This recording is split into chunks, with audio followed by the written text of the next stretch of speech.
ಸ್ನೇಹಿತರೆ, ಮಾಗಡಿ ಮತ್ತು ಹುಲಿದುರ್ಗ ಮಧ್ಯದಲ್ಲಿ ಅಂಗರಳ್ಳಿ ಇದೆ. ಅಲ್ಲಿ ಶ್ರೀ ವಿದ್ಯಾ ಚೌಡೇಶ್ವರಿ ಅಮ್ಮನ ಸನ್ನಿಧಿ ಇದೆ. ಒಂದು ಸಲ ಬಂದು ಭೇಟಿ ಕೊಟ್ಟು ಆ ತಾಯಿ ಕೃಪೆಗೆ ಪಾತ್ರರಾಗಬೇಕು ಅಂತ ನಾವು ಕೇಳ್ಕೊತಾ ಇದ್ದೀವಿ. ನಾವು ಹಂಗೆ ಯೂಟ್ಯೂಬಲ್ಲಿ ನೋಡಿ ಹೋಗಿದ್ವಿ. ಈಗ ಮತ್ತೆ ನಮ್ಮದೇ ಯೂಟ್ಯೂಬ್ ಚಾನಲ್ನಲ್ಲಿ JS ಕಾಮಿಡಿ ಅಡ್ಡ ಯೂಟ್ಯೂಬ್ ಚಾನಲ್ನಲ್ಲಿ ಕವರೇಜ್ ಮಾಡಿ ನಿಮಗೆಲ್ಲ ಹಾಕ್ತಾಯಿದ್ದೀವಿ.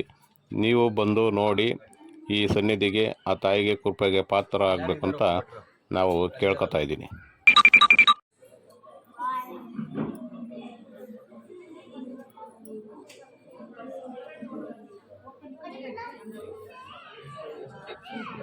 ಇಲ್ಲಿ ಕುಂತಿರುವ ಎಲ್ಲರೂ ಪ್ರಶ್ನೆ ಕೇಳಲು ಬಂದಿದ್ದಾರೆ. ಇಲ್ಲಿ ಒಳಗಡೆ ಗುರುಗಳು ಅವರ ತೊಂದರೆಗಳಿಗೆ ಪ್ರಶ್ನೆಗಳಿಗೆ ಉತ್ತರ ಕೊಟ್ಟು ಅದಕ್ಕೆ ಪರಿಹಾರ ಮಾರ್ಗವನ್ನು ತಿಳಿಸುತ್ತಾರೆ. ಇಲ್ಲಿಂದಲೋ ಬಂದು ಇಲ್ಲಿ ಕ್ಯೂ ನಿಂತು ಪ್ರಶ್ನೆಗಳನ್ನ ಕೇಳಿ ಅವರು ಪರಿಹಾರ ಮಾಡಿಕೊಂಡಿದ್ದಾರೆ.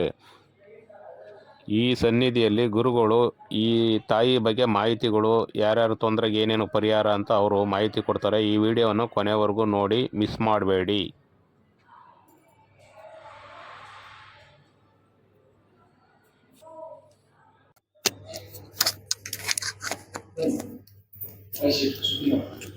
ಅದು ನಮಗೆ ಶಿಷ್ಟಾಚಾರ ಇಟ್ಟಿದ್ದೀವಿ ಅಮ್ಮ. ಯಾಕಂದರೆ ಬಂದು ಭಕ್ತರಿಗೆ ಚೈತನ್ಯ ಬೇಕು, ಅವ್ರ ಕಾರ್ಯ ಆಗಬೇಕು ಅಂದ್ರೆ ನಾವು ಇಲ್ಲಿ ಎಷ್ಟು ಜಾಗೃತಿಯಿಂದ ಇರ್ತೀವೋ ಕ್ಷೇತ್ರನ ಅಷ್ಟು ಜಾಗೃತಿ ಆಗುತ್ತೆ. ಇಲ್ಲೊಂದು ಚೂರು ಏನಾದರೂ ವ್ಯತ್ಯಾಸ ಆದರೆ ಒಂದು ಭಕ್ತರಿಗೆ ಅನುಗ್ರಹ ಸಿಗುತ್ತೆ. ಅದಕ್ಕೆ ಏನು ಮಾಡ್ತೀವಿ, ಒಂದು ಶ್ರೀಗಿರಿ ಜಗದ್ಗುರು ಶ್ರೀಚಕ್ರ ಭಾರತ ದೇಶದಲ್ಲಿ ಯಾರಿಗೂ ಶ್ರೀಚಕ್ರ ಕೊಟ್ಟಿಲ್ಲ, ಅದು ಇಲ್ಲಿಗೆ ಸಮರ್ಪಣೆ ಮಾಡಿದ್ದಾರೆ. ಯುಗಾದಿ ಹಬ್ಬಕ್ಕೆ ಬರ್ತಾ ಇದ್ದಾರೆ, 10 ದಿನ ಇರ್ತದೆ ಶೃಂಗೇರಿಯಲ್ಲೇ. ನಮಗೆ ಒಂಚೂರು ಸಣ್ಣ ಪುಟ್ಟ ಎಲ್ಲ ನೋಡ್ತಾ ಇದ್ದಾರೆ.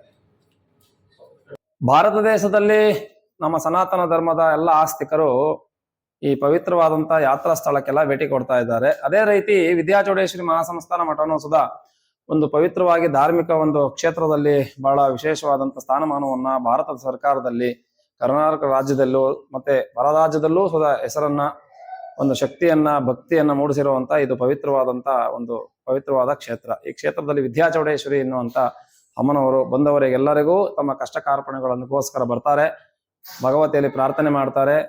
ಆ ಪ್ರಾರ್ಥನೆಗೆ ಅಮ್ಮನವರು ಅನುಗ್ರಹಿಸ್ತಾ ಇದ್ದಾರೆ ಅಂತ ಪವಿತ್ರವಾದಂತ ಕ್ಷೇತ್ರಕ್ಕೆ JS ಅನ್ನುವಂತ ಒಂದು ಕಾಮಿಡಿ ಯೂಟ್ಯೂಬ್ ಅವರು ಇವತ್ತು ಈ ಕ್ಷೇತ್ರಕ್ಕೆ ಬಂದಿದ್ದಾರೆ.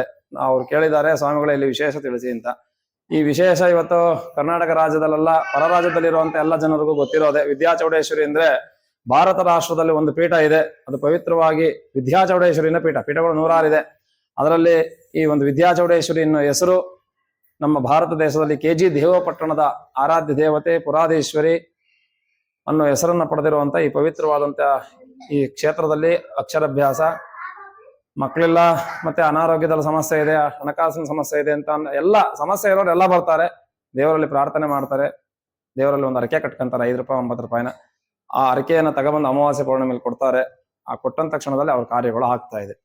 ಹಾಗಾಗಿ ಇವರು ಕೇಳಿರೋದಕ್ಕಿಂತ ನಾವು ಜಾಸ್ತಿನೇ ಹೇಳಿದೀವಿ. ಸಮಯಗಳು ಪಾಪ ಇವತ್ತಿನ ಆಸ್ತಿಕರಲ್ಲಿ ಭಗವಂತ ಭಕ್ತಿ ಅಂದ್ರೆ ಅದು ಬಹಳ ವಿಶೇಷವಾಗಿದೆ. ಅದು ನಮ್ಮ ಶಂಕರರು ಹೇಳಿದ ಹಾಗೆ ಭಾರತ ದೇಶ ಪುಣ್ಯಭೂಮಿ. ಆ ಪುಣ್ಯಭೂಮಿಯಲ್ಲಿ ನಾವು ಹುಟ್ಟಿದೀವಿ ಅಂದ್ರೆ ನಾವು ಪುಣ್ಯಾತ್ಮರು, ಪುಣ್ಯವನ್ನು ಮಾಡಿದೀವಿ ಅಂತ. ಹಾಗಾಗಿ ತಮ್ಮೆಲ್ಲ ಹಿಂದೂ ಸನಾತನ ಧರ್ಮದ ಆಸ್ತಿಕರಿಗೆ ಒಂದು ಸಲ ಈ ಕ್ಷೇತ್ರಕ್ಕೆ ಬನ್ನಿ, ದರ್ಶನ ಮಾಡಿ, ತಮ್ಮ ಸಂಕಷ್ಟಗಳನ್ನು ಭಗವತಿಯಲ್ಲಿ ಪ್ರಾರ್ಥನೆ ಮಾಡಿ, ಖಂಡಿತವಾಗಲೂ ಎಲ್ಲರಿಗೂ ಒಳ್ಳೆಯದಾಗುತ್ತೆ ಅಂತ ಹೇಳಿ, ನಮ್ಮ ಗುರುಗಳಾದಂಥ ಶೃಂಗೇರಿ ಮಹಾಸ್ವಾಮಿಗಳ ಅನುಗ್ರಹ ನಿಮ್ಮೆಲ್ಲರಿಗೂ ಇರಲಿ ಅಂತ ನಾವು ವರಿಸ್ತಾ ಇದ್ದೀವಿ. ನಮೋ ಶ್ರೀ ವಿದ್ಯಾಚೌಡೇಶ್ವರಿ. ಬಂದವ್ರಿಗೆಲ್ಲ ಅನ್ನ ಸಂದರ್ಪಣೆಯೂ ಇದೆ, ಪ್ರಸಾದ ವಿತರಣೆ ಮಾಡ್ತಾ ಇದ್ದಾರೆ ನೋಡಿ, ನಾವು ತಿಂದ್ವಿ.